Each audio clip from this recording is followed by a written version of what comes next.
Hello everyone, welcome to my channel. In this video, we are going to discuss the ninth chapter, which is Rain in Summer, written by Henry Wadsworth Longfellow. तो ये poem जो है इसमें poet ने rain के बारे में लिखा है, मतलब बारिश के बारे में लिखा है। गर्मियों में जो बारिश होती है वो कैसी होती है, कितनी सुंदर होती है, उस बारिश में क्या क्या होता है, वो जब गिरती है तो उसकी आवाज कैसी होती है, ये सारी चीजों के बारे में पोएट हम लोगों को बताना चाह रहे हैं। Rain in summer, how beautiful is the rain after the dust and heat in the broad and fiery street, in the narrow lane. How beautiful is the rain. Fiery means hot. Hot का मतलब गरम. तो poet ये बोल रहे हैं कि dust और हीट के बाद, मतलब धूल और गर्मी के बाद जो बारिश होती है वो कितनी सुंदर होती है। In the broad and fiery street, मतलब चौड़ी और गर्म सी जो सड़कें होती है और जो पतली सी गलियां होती हैं, उनमें जब बारिश होती है तो कितना अच्छा लगता है। तो हम सब जानते हैं कि जब बारिश होने वाली होती है तो उससे पहले बहुत ज़्यादा गर्मी होने लगती है और कभी कभी तो आंधी भी आ जाती है। तो पोएट ये बता रहे हैं कि धूल और गर्मी के बाद जो बारिश होती है वो कितनी सुंदर होती है, और फिर जब ये चौड़े सड़कों पे और पतली गलियों पे जब ये बारिश होती है तो बहुत सुंदर लगती है देखने में। आगे है, how it clatters along the roof like the tramp of hoops. Clatters means makes a noise as if objects are knocking against each other. Means clutter का मतलब होता है कि एक ऐसा नॉइस, एक ऐसा साउंड जो कि दो ऑब्जेक्ट्स, मतलब दो ऑब्जेक्ट जब एक दूसरे से टकरा रहे हो और जो आवाज निकलती है उसे क्लटर बोलते हैं। तो जब बारिश हमारे छतों पे गिरती है तो कुछ ऐसी ही आवाज होती है मानो कोई दो ऑब्जेक्ट जो है एक दूसरे से टकरा रही हो। Like the tramp of hoops, और ऐसा भी लगता है कि जब ये बारिश की बूंदें हमारे छतों पे गिरती हैं तो ऐसा लगता है कि कोई भारी कदमों की आवाज हम लोगों को सुनाई दे रही हो। जैसे घोड़े के चलने की जो आवाज होती है टक टक करके, वैसे ही जब बारिश की बूंदें हमारे छतों पे गिरती है तो हमें भी ऐसा ही कुछ लगता है। How it gushes and struggles out from the throat of the overflowing spout. तो हम लोग देखते हैं कि जब हम लोगों के जो छत होते हैं उनमें छोटे छोटे नल बने हुए रहते हैं ताकि जब भी बारिश हो तो पानी जमे नहीं, वो बाहर निकल जाए। तो ये नल जो होते हैं बहुत ही पतले पतले होते हैं, तो इससे निकलने में बारिश का जो पानी होता है उसे बहुत ज़्यादा स्ट्रगल करना पड़ता है और उसकी जो बौछारें होती है उसे बाहर निकलने के लिए बहुत ज़्यादा स्ट्रगल करना पड़ता है जब काफ़ी तेज बारिश होने लगती है, और ये स्ट्रगल करके एट द एंड ये बाहर आ ही जाती है। तो फर्स्ट पैराग्राफ में पोएट ये बताना चाह रहे हैं कि डस्ट और हीट के बाद, मतलब धूल और गर्मी के बाद जो बारिश होती है वो कितनी सुंदर होती है, और फिर जब ये चौड़ी और गर्म से सड़कों पे पड़ती है तो और भी ज़्यादा सुंदर लगती है, और फिर जब नैरो लेन पे होती है तो भी सुंदर लगती है। मतलब एट द एंड बारिश जो है वो बहुत ज़्यादा सुंदर लगती है, और ये जब हमारे छत पे गिरती है तो इसकी आवाज़ जो है वो ऐसी लगती है मानो दो ऑब्जेक्ट आपस में टकरा रहे हो, और ऐसा भी लगता है कि कोई भारी कदमों की आवाज हम लोगों को सुनाई दे रही हो मानो टक टक करके ऐसे। और फिर जब बारिश जो है वो ओवरफ्लोइंग स्पाउट, यानी कि जो बहुत ज़्यादा बारिश हो जाती है और नल जो हमारे छत पे जो नल लगे हुए रहते हैं वो ओवरफ्लो हो जाने लगते हैं, तो वहाँ से बारिश के पानी को निकलने के लिए बहुत ज़्यादा स्ट्रगल करना पड़ता है। Across the window pane it pours and swift and wide with a muddy tide, like a river down the gutter roars, the rain, the welcome rain. तो जब बारिश होती है तो हमारे खिड़की का जो शीशा होता है उस पे भी बारिश की बूंदें जो है वो गिरती हैं, और ये बूंदें जो है वो बहुत तेजी से आती हैं, और वो जैसे ही खिड़की के शीशे से टकराती हैं तो फैल जाती हैं। और ये बूंदें जो होती हैं, बारिश का जो बौछार होता है वो अकेले नहीं आता है, वो अपने साथ धूल के कणों को भी लेके आता है। तो वो जब हमारे खिड़की के शीशों पे आती है तो धूल और मिट्टी जो है वो दोनों साथ में आती है। तो इस तरह से बारिश जो होती है वो हमारे खिड़की के शीशों पे फैल जाती है। और नीचे जो गटर बह रहा होता है वो गटर मानो रिवर के जैसा, मतलब नदी के जैसा दहाड़ने लगता है, और इस तरह की बारिश का हम लोग स्वागत करते हैं।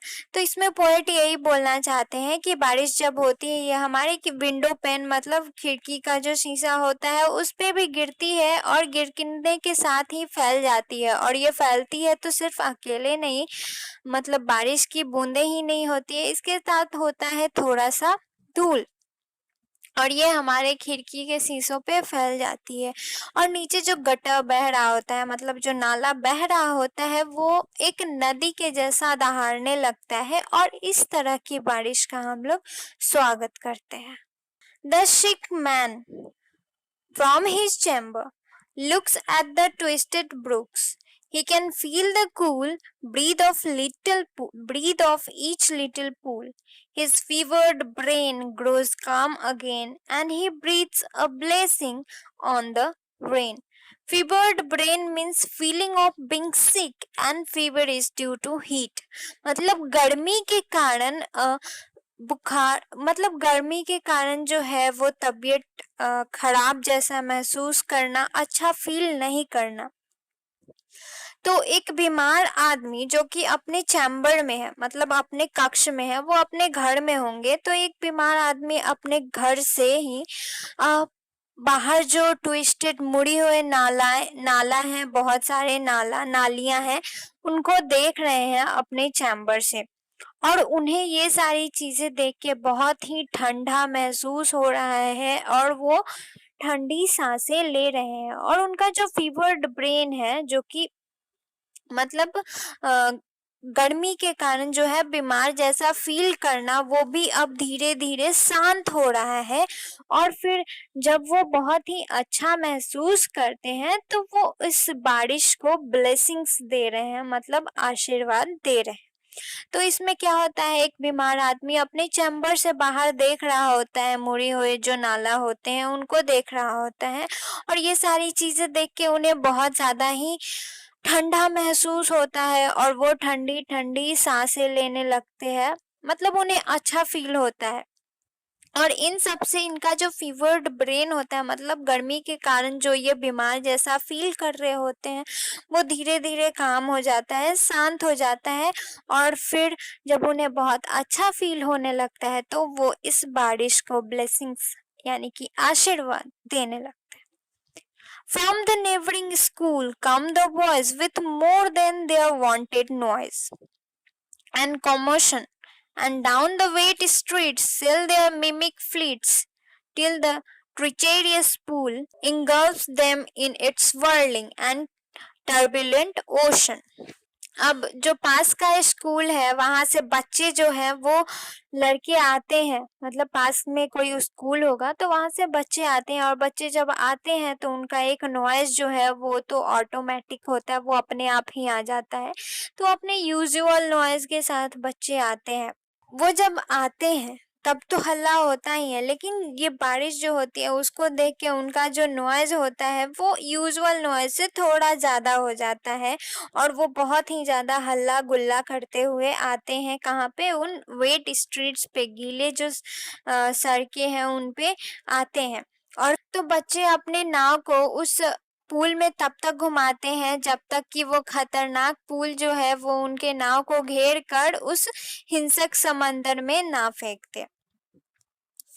तो यहाँ पे कुछ स्कूल के बच्चे जो हैं वो आते हैं, और वो अपने यूजुअल नॉइज से कुछ ज़्यादा ही हल्ला गुल्ला करते हुए आते हैं उन गीली सड़कों पे, और फिर वो पेपर बोट्स के साथ आते हैं और उन्हें तब तक तैराते हैं जब तक कि वो खतरनाक पूल उन्हें घेर कर हिंसक समंदर में ना फेंक दे। In the country, on every side, where far and wide, like a leopard tawny and spotted hide, stretches the plain to the dry grass and the drier grain. How welcome is the rain! Tawny means brownish yellow. तो leopard के शरीर पे जो brownish yellow colour के जो धब्बे होते हैं, तो उसी तरह से बारिश के आने से पूरे शहर में, पूरे कंट्री मतलब पूरे देश में हर जगह पूरे जगह पे हर कोने पे सूखे घास से लेकर सूखे ग्रेन मतलब सूखे दानों तक, घास से लेके सूखे दानों तक हर चीज जो है वो उस लियोपार्ड के शरीर के धब्बे जैसी ब्राउनिश येलो कलर की हो चुकी हैं। और इसी तरह से जो है इस रेन का, इस बारिश का स्वागत किया जा रहा है। तो पूरा शहर जो है, शहर का हर एक कोना दूर दूर तक इस लियोपार्ड के धब्बों की तरह जो है वो दिख रहा है। मतलब यहाँ तक कि मैदान भी जो है उनमें भी स्ट्रेचेस आ गए हैं, जो और वो ये सारी चीजें जो है वो ब्राउनिश येलो कलर की हो गई है। और इस तरह से जो है वो बारिश का स्वागत किया जा रहा है। In the furrowed land, the toilsome and patient oxen stand, lifting the yoke encumbered head with their dilated nostril spread. They silently inhale the clover-scented gale. Furrowed means plugged, मतलब जो खेत जुता हुआ है। And toilsome means here hard working. तो जो खेत है, जो टॉयलसम मीन्स हार्ड वर्किंग, मेहनती। तो यहाँ जो खेत है, जो कि जुते हुए खेत है, वहाँ पे कुछ पेशेंट मतलब कुछ ऑक्सन, कुछ बैल जो है वो वहाँ पे मेहनती बैल बड़े ही शांति से खड़े हैं, जो कि उस खेत को जोत रहे होंगे। Lifting the yoke encumbered head with their dilated nostril spread. Dilated means opened wider. तो वो उनके गर्दन पे, जब भी जो बैल से अगर किसी खेत को जोता जाता है तो उनके गर्दन पे एक बहुत ही भारी सा लकड़ी का रखा जाता है और उसी से जो है वो खेत को जोता जाता है। तो ये लकड़ी का भार उठाए बहुत ही हार्ड वर्किंग जो बैल हैं, बहुत ही मेहनती बैल जो हैं वो खड़े हैं।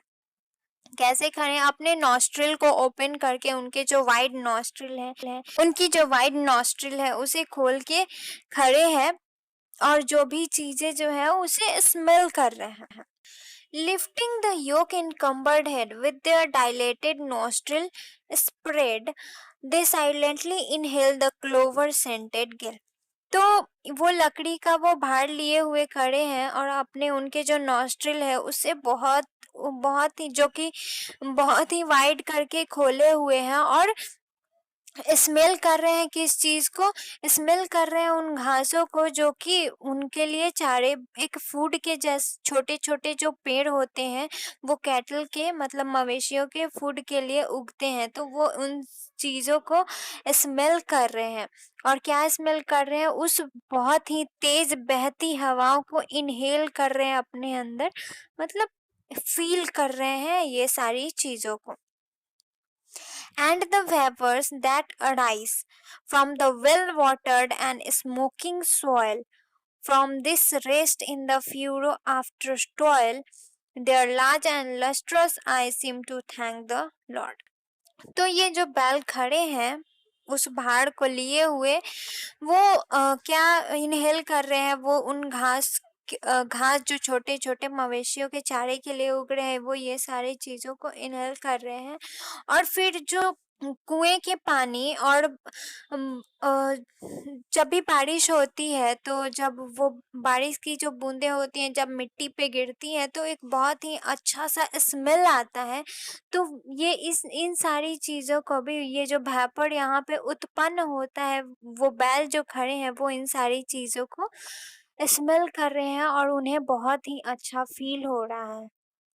From this rest in the furrow after toil, their large and lustrous eyes lustrous means shiny and gleaming, seem to thank the Lord। और फिर इतने सारे मेहनत करने के बाद, उन खेतों को जोतने के बाद उन्हें जो ये रेस्ट का मौका मिला है, मतलब आराम करने का जो मौका मिला है, इससे वो मानो ऐसा लग रहा है कि उनकी जो बड़ी बड़ी चमकीली आंखें जो है वो भगवान का शुक्रिया अदा कर रही हैं उन्हें ये आराम प्रदान करने के लिए।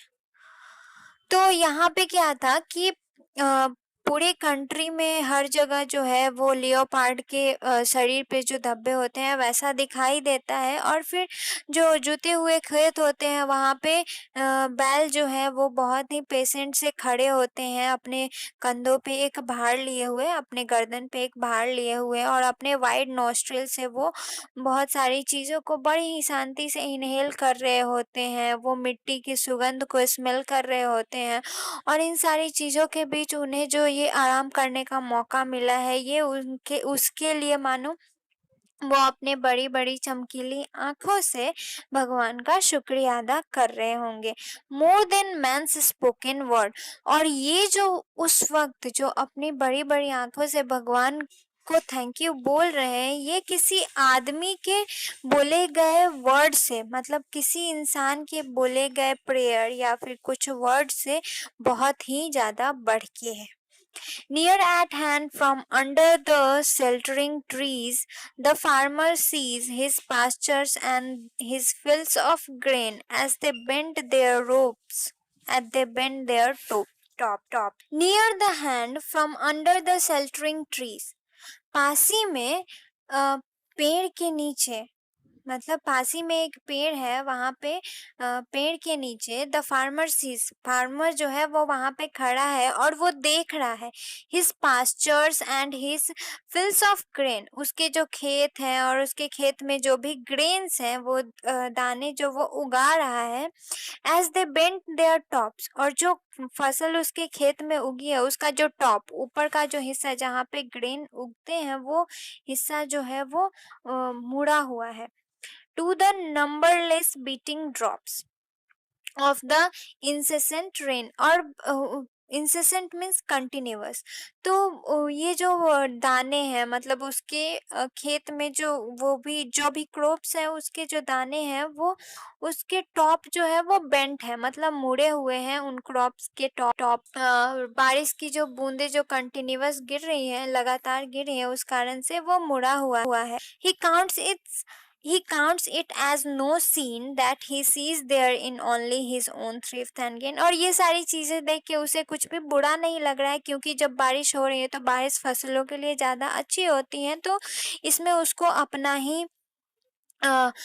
ही प्रॉस्पेरिटी दिख रहा है, उसको अपना मुनाफा दिख रहा है। तो ये सारी चीजें देखकर उसे बिल्कुल भी बुरा नहीं लग रहा है।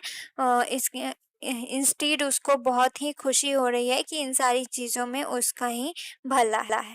तो क्या होता है, उन बैलों के पास ही, क्या पेड़ के पास फार्मर जो होता है वो अपने खेतों को देख रहा होता है। उसके खेतों में जो फसल होती है, फसल का जो ऊपर वाला हिस्सा होता है वो बारिश के कंटिन्यूअस लगातार गिरने से वो हिस्सा जो है वो मुड़ा हुआ होता है। और ये सारी चीजें देख के उसको बिल्कुल भी बुरा नहीं लगता, क्योंकि वो जानता है कि इन सारी चीजों में उसका ही भला हो रहा है। आई होप आप लोगों को ये पोम समझ में आ गया होगा। अगर आप लोगों को ये वीडियो अच्छा लगा तो लाइक करें, और अगर अभी तक आपने मेरे चैनल को सब्सक्राइब नहीं किया है तो प्लीज़ सब्सक्राइब करें। जय हिंद, जय भारत।